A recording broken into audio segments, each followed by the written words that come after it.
someone who, if you recall, during the 80s, there was someone named Mark Laffer who breathed life into the discussion of tax policy along with Jack Kemp.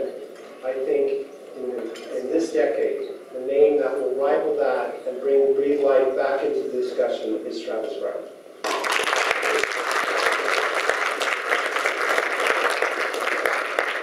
Well, good evening. Is everyone having a good time so far? Yeah. Staying with us? All right, good. I knew I was kind of outgunned when I heard some of the names of the freshman class here.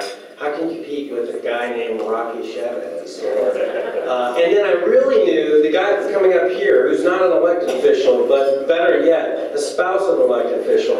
I knew I was really, set far, far back with my wife at the next table with Rocky when I learned that Nico carries her purse. I knew that was way behind. So thank you very much. It's a pleasure to be here from my home state, Missouri.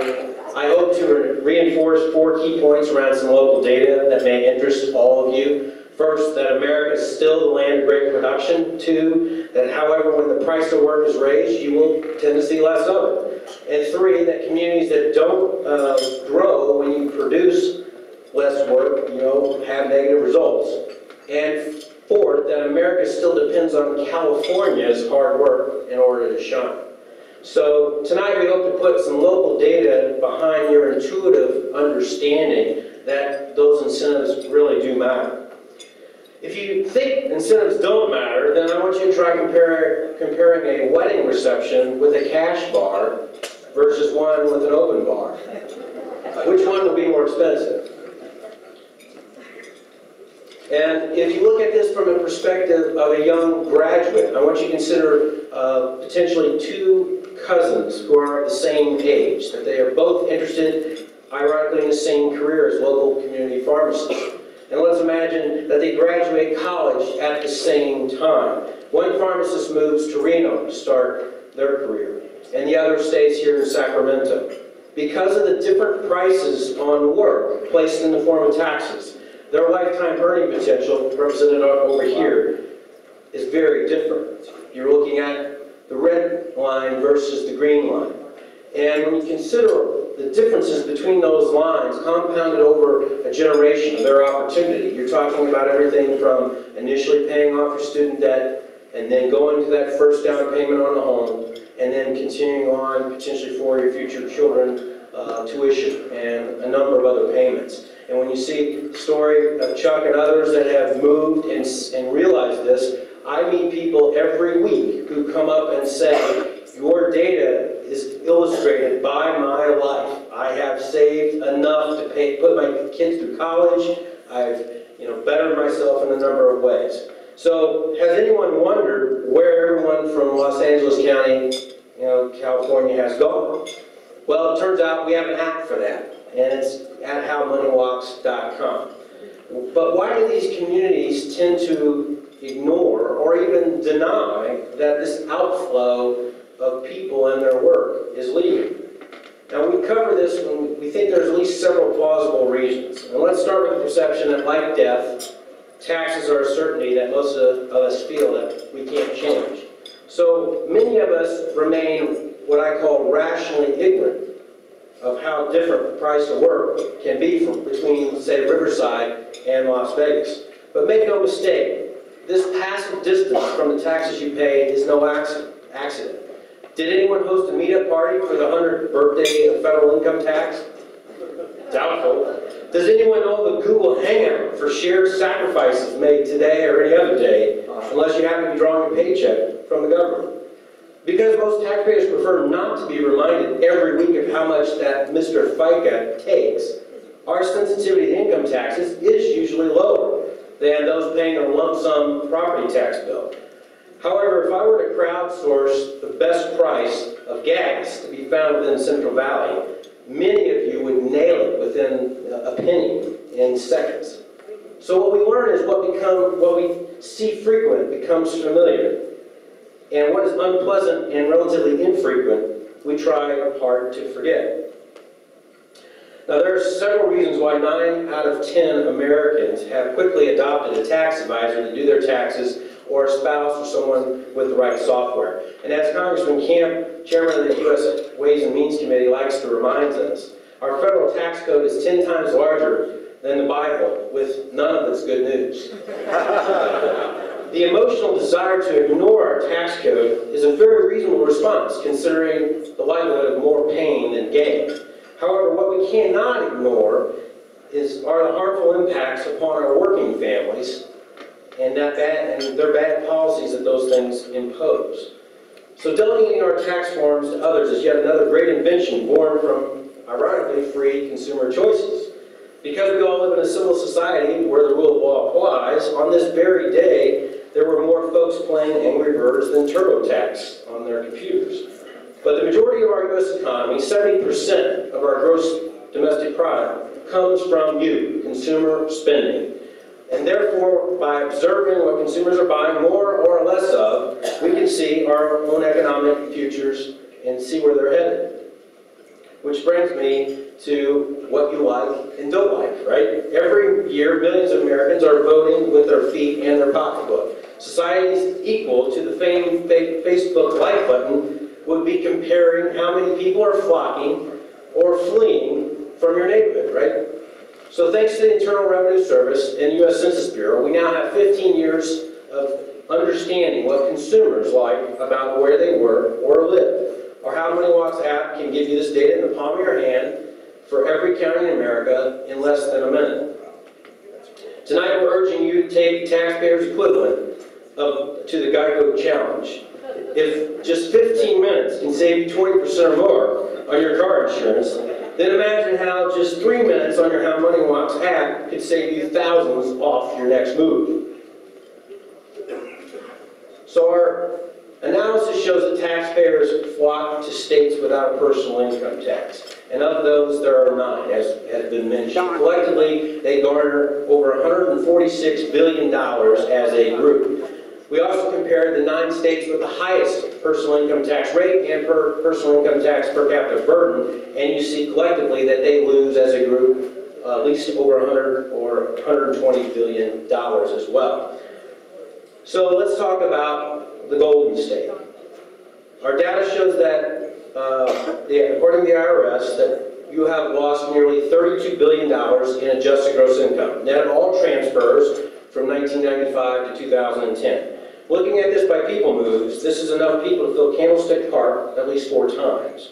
Now, if this were a mudslide, an earthquake, or a forest fire, America would quickly declare such volumes to be an absolute national disaster. However, this vote of dislike, this vote of no confidence, happens slowly and quietly. Even though many of you likely have friends down in Phoenix, Las Vegas, or Texas, you probably never saw an explanation for their move on their home's for sale sign. Just like Twitter, the follow button is public when school monies come in. But the unfollow button when families leave is private. Now, only during a rare occasional Phil Mickelson moment does society notice that someone quietly changed their Facebook profile from married to single. These California divorces from higher taxes are happening just about as often as Governor Brown, no relation, denies that they exist. Other governors do not usually run radio ads within your state unless there are businesses who they think have had enough. And besides, Santa Monica is easier for a governor to poach jobs from than Shanghai. Make no mistake, state tax competition is real and is part of what is right with the states. This is why Louisiana Governor Bobby Jindal wants to repeal his state income tax to learn from the Lone Star success story. It is why Wisconsin Governor Scott Walker is proposing income tax cuts for his middle-class families. It is why Kansas Governor Sam Brownback just zeroed out the income tax for all self-employed individuals. And as I suspect, here tonight, most Californians want to stay. Perhaps that is why so many we see in our data that are leaving Los Angeles or Orange County pursue counties next door, such as Riverside. Now for others, your living is literally buried in the ground, using the abundant sunshine to give America its food and fiber. And for some of you, you might be trying hard to justify your prior life choices while you wait for another big event to free up your real estate. perhaps. Regardless of your position, or for that matter, your politics, making an informed consumer choice about which counties are getting ahead versus which counties are going dead can be useful.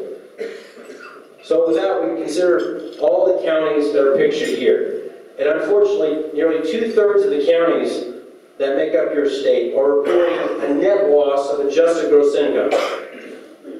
Now compare that to the same period in Arizona, Nevada, and Washington, and Texas, and you see a dramatically different future. You can also look at that in terms of population changes, and the color from the red versus the green state counties does not change, and typically gets a little bit worse if I do this. So by both population trends and by adjusted gross income trends, there's a lot that we can learn by the movement within your state, and I'll be happy to answer further questions about that in the Q&A period. The history of Santa Clara County is often another issue, along with the population trends that we see from Los Angeles. So I want to talk a few minutes about that as well. I think there's a lesson that we can all remember here in Santa Clara County, which was among those that lost a lot of revenue. And that is, we cannot always make the average great. However, we can make the great average. And so there was a recent example of this. Silicon Valley entrepreneurs that we all cherish for America are an incredibly resilient group of innovators. They postpone family life for the next big thing. They sometimes live in vans and sleep on weekends. They delay paychecks for many months for that one chance to sell their idea once every decade. But when these pioneers become great, the Golden State has seen as much as 1/3 of your state budget come from the fruit of their labor. When companies get bought or sold, several important things happen. First, the founders get rewarded. Second, everyone around them, including their home state, shares in their gains and capital. And third, the founders look for ways themselves or through supporting others to produce new things. Now, recently, inaction by the California Franchise Tax Board gave all Silicon Valley entrepreneurs a clear signal. Make your residence in California a temporary or transitory one.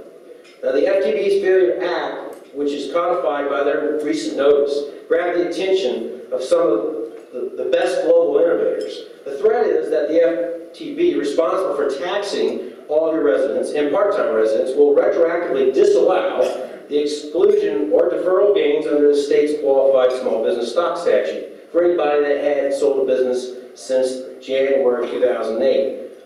Now, the practical impact of this tax on prosperity is that more than 2,500 of your best entrepreneurs, like Brian Overstreet, will be slammed with a large tax bill for all the wrong reasons.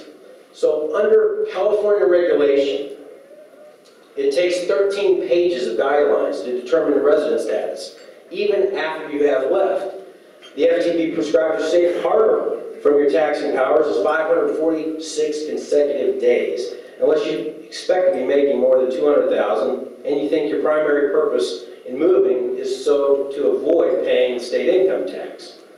So they also dictate what your temporary transitory status will be. For example, you cannot exceed over 45 total days within the state once you're deemed to be a non-resident here. So it goes even further, and this is something that we don't see very often in almost any other state. It says, although you may have connections with another state, if your stay in California is for other than a temporary transitory purpose, you are still, by our definition, a California resident. To out-of-state entrepreneurs like me, this policy seems a bit too much like Hotel California. You can check out anytime you like, but you can never leave. Now, America needs Silicon Valley to reward its risk takers, not just California. The job engine success of Texas alone proves that when states get out of the way of production, we produce more. Our state leaders must come to realize that our tax codes are too often like pinball machines, full of shiny lights, big bumpers, and fancy promises that rarely deliver. Instead, today's global economy demands that our tax code respect career mobility, creative telecommuting, and long-term gains from long-term risk. In closing, we're honored to receive the blessing of Dr. Art Laffer, who wrote the books forward, and we really look forward to talking with you about how to keep that city shining on the hill as an example for the rest of the country. Thank you very much.